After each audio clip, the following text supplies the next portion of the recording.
Waktu lahir dia negatif, terus Dibawa pulang udah 2 minggu, ternyata dia positif.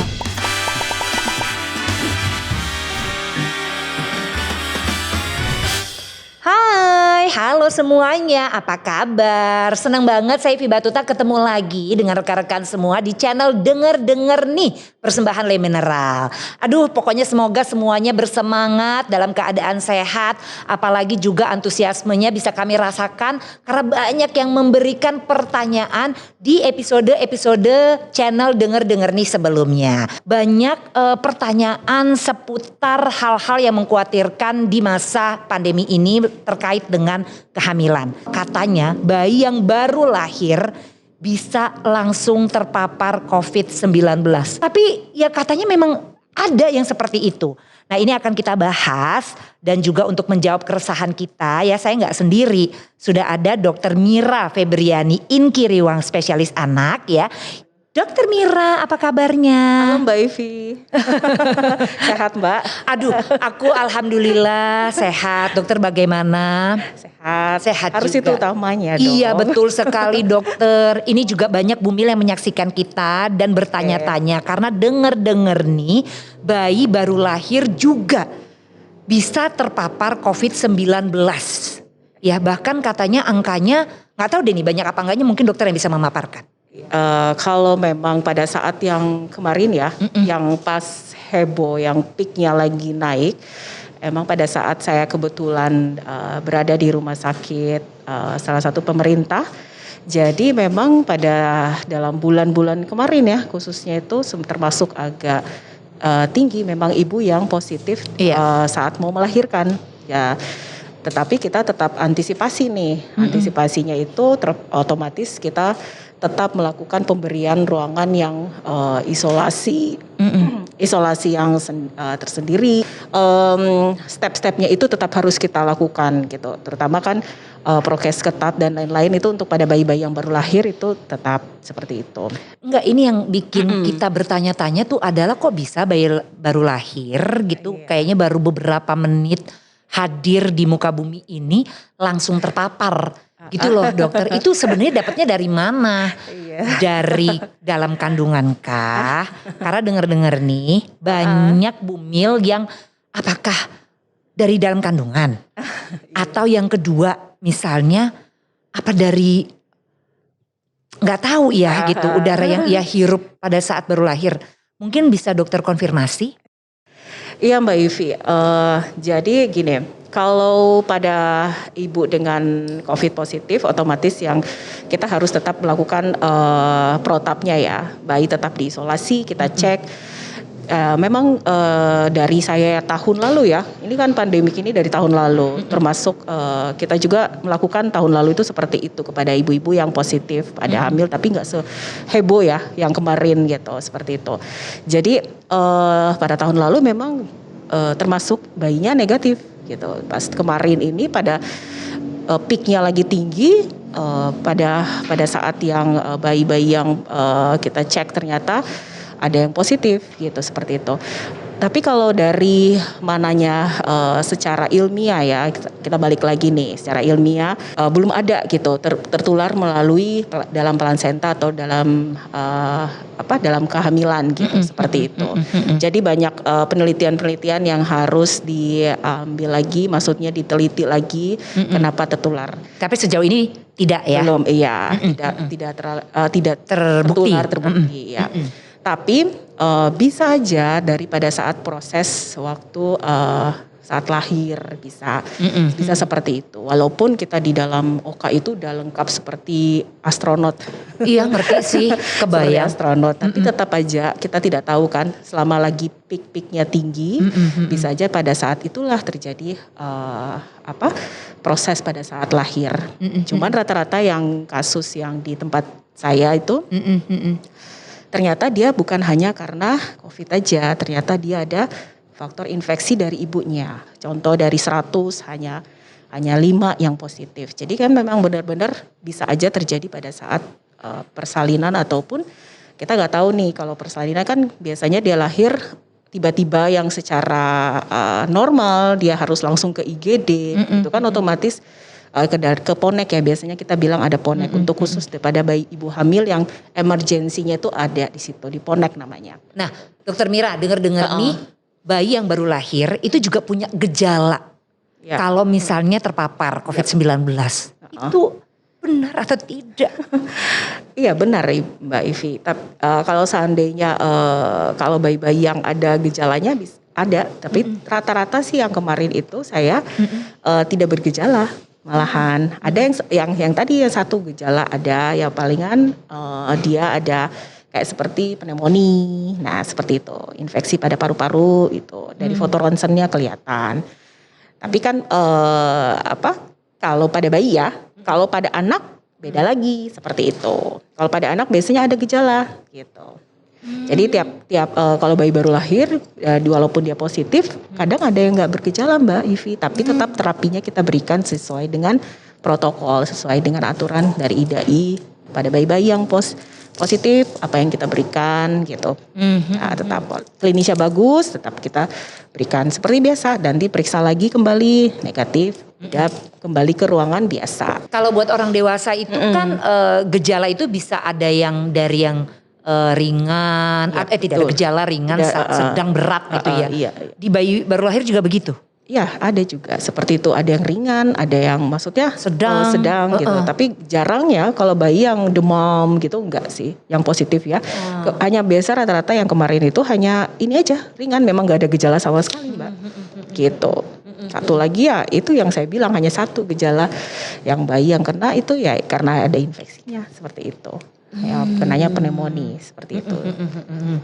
Nah, kalau misalnya bayi ini sudah terpapar gitu, tindakan apa tuh yang dilakukan buat si bayi-bayi baru lahir ini? Yang baru lahir yang udah terpapar ataupun kita sama rata ya. Kalau mamanya udah ibu dari positif, kita semua periksa PCR-nya gitu. Kita lihat tunggu hasilnya pemeriksaan. Kalau mamanya ada riwayat faktor resiko dari ibu, mamanya kayak tadi saya bilang ketuban udah pecah atau tidak ada tanda-tanda infeksi pada ibu gitu, itu kita otomatis periksa darah juga untuk lihat pemberian obat, terapi, antibiotik bisa, antiviral juga tetap kita berikan. Yang pasti ada vitamin, itu pasti diberikan, kita berikan juga pada bayi-bayi. Tetap disusui nggak sama ibunya? Kalau susui kan bayi kan terpisah tuh. Iya. Ibunya otomatis pumping ya dari botol itu bisa diantar ke bayinya, itu bisa seperti itu. Tapi tetap harus protokol, ibunya harus pada saat pumping itu tetap harus pakai masker, cuci tangan seperti biasa seperti itu. Tapi kalau ada beberapa ibu yang ternyata sakit, dia memang tidak bisa, ternyata dia dirawat di intensive care juga, biasanya kan nggak ada ASI. Jadi kita kadang-kadang memang pemberian susu ya sesuai dengan bayinya, bayi kecil atau bayi prematur atau bayi teram, pemberian sufor atau gitu seperti itu. Boleh kasih bocoran dong karena kita awam gitu kan ya, kepingin tahu dari sisi medis. Ya. Ini perawatannya tuh apa yang perlu diperhatikan biasanya untuk si bayi-bayi gitu atau mungkin juga bahkan anak juga ya gitu. Ya, betul. Untuk bayi yang terpapar COVID-19 itu apa sih yang perlu diperhatikan dalam menangani dan merawat mereka? Ya memang ruangan terisolasi, masuk isolasi, digabungin sama bayi-bayi yang lain. Hanya bedanya tetap seperti biasa kita berikan, dia bisa minum, kita berikan minum tiap 3 jam, pemberian terapi, terus dicek, tetap cek suhu dan lain-lain. Kalau dia di dalam ruang inkubator, kita bisa tahu tuh settingan, maksudnya dia suhunya bagus apa enggak gitu, seperti itu. Terus pemberian obat hanya kita aja yang berbeda, kita pakai APD Mbak Ivi gitu. Pemeriksaannya maupun perawatnya tetap harus pakai APD lengkap seperti itu, masuk ke dalam isolasi. Itu aja membedakan, tapi kalau bayi yang lain ya seperti biasa. Kalau gitu. misalnya bayi baru lahirnya ini udah keluar dari rumah sakit terus baru terpaparnya gitu, misalnya di rumah gitu ya. Ya. Tapi ya maksudnya gejalanya bukan yang berat, bukan yang sedang gitu ya, very mild gitu. Itu diisolasi mandiri saja di rumah juga nggak apa-apa? Oh nggak apa-apa, kalau kayak gitu kasusnya nggak apa-apa Mbak Ivi. Jadi kalau mamanya dia pulang nih, nggak ada apa-apa, ibunya juga ada banyak begitu, kasusnya begitu banyak ibu Mbak Ivi di waktu lahir dia negatif, terus dibawa pulang udah 2 minggu, ternyata dia positif. Dapat terapi, maksudnya tetap isolasi mandiri tanpa gejala, ya dipantau, kita kasih tahu nih di rumah ngapain aja gitu.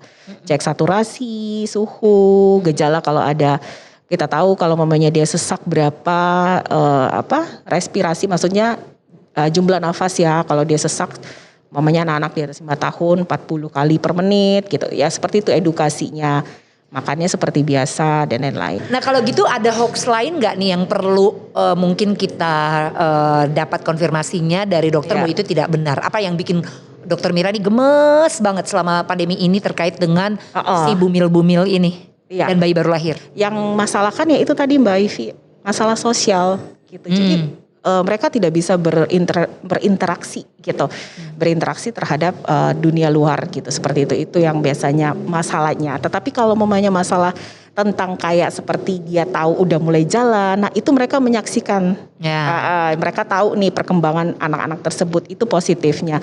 Tapi yang mereka sayangkan adalah di mana mereka tidak bisa melakukan interaksi. Kalau mamanya pada ibu-ibu hamil ya, ibu hamil dengan walaupun dia positif maupun sudah negatif ya, selama hamil sebenarnya sih pemberian nutrisi itu penting banget gitu, karena nutrisi itu membantu pertumbuhan dan perkembangan si janin dari pertama sampai dia mau lahir, persalinan gitu. Nah itu penting banget. Masker itu sangat penting Mbak Ivi. Iya. Prokes harus lengkap. Terus yang kayak seperti pada saat dia melahirkan ya tetap harus konsultasi tiap bulan kepada dokter. Iya. Dokter Mira terakhir mungkin yang bisa kita sampaikan kepada semua yang sudah menyaksikan kita saat ini adalah berarti di masa pandemi ini memang ada resiko bayi baru lahir tertular COVID-19. Tetapi memang tidak ujuk-ujuk gitu ya, maksudnya, dan jumlahnya itu sangat sedikit sekali. Ya, betul, jadi tidak perlu dikhawatirkan karena dalam proses persalinannya saja rumah sakit sudah pasti protapnya ketat sekali juga. Ya, di atasnya ketat apa dokter? Ketat. Ketat. Ya. Jadi aku dapat ilmu baru ya. Saking ketatnya itu maksudnya. Jadi seperti itu ya. Jadi itu yang perlu mungkin diingat ya, bahwa ya pasti rumah sakit sudah mempersiapkan dengan baik, dan juga untuk yang bayi-bayi terpapar ini pun juga jumlahnya sangat sedikit, tetapi bukan tidak mungkin gitu. Dan juga pada saat kita ketahui bahwa ada bayi yang terpapar, itu juga karena juga disertai dengan infeksi pada si bayinya gitu ya. Oke, bener kan ya? Kesimpulannya saya ya dokter ya. Ibunya, jadi akhirnya bayinya kena juga. Bayinya kena juga. Oke, baiklah. Tetapi ini bukan suatu hal yang perlu dikhawatirkan, karena biar bagaimanapun dokter anak dan juga dokter yang membantu pada saat proses persalinan, dokter spesialis kandungan gitu ya, kebidanan, itu pasti sudah mengedukasi ya memiliki prosedurnya ya, oke, penanganannya. Oke, baik, ini tentu saja mengurangi keresahan kita, jadi terima kasih banyak. Sama-sama Mbak Ivi. Dokter Mira Febriani Inkiriwang, spesialis anak, telah hadir di sini. Dan juga mungkin saya bisa ingatkan kalau misalnya ini teman-teman semua masih punya pertanyaan-pertanyaan seputar vaksin bumil, seputar bayi baru lahir kok bisa terpapar COVID-19, daripada cuman denger-denger nih ya, mendingan ditanyakan aja langsung. Bisa ditanyakan di kolom komentar ya yang ada di bawah dari channel Denger nih ini. Dan nanti kalau misalnya kita bisa berhubungan langsung dengan para dokternya, pokoknya kita akan jawab deh ya. Oke?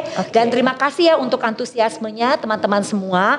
Jangan lupa kita selalu menerapkan 5M tuh protokol kesehatan kita. Memakai masker, menjaga jarak, kemudian juga mencuci tangan selalu, kemudian menghindari kerumunan, membatasi mobilitas, itu kan 5M. Tapi yang pasti juga asupan nutrisi, rutin dong ya, minum air mineral yang cukup ya.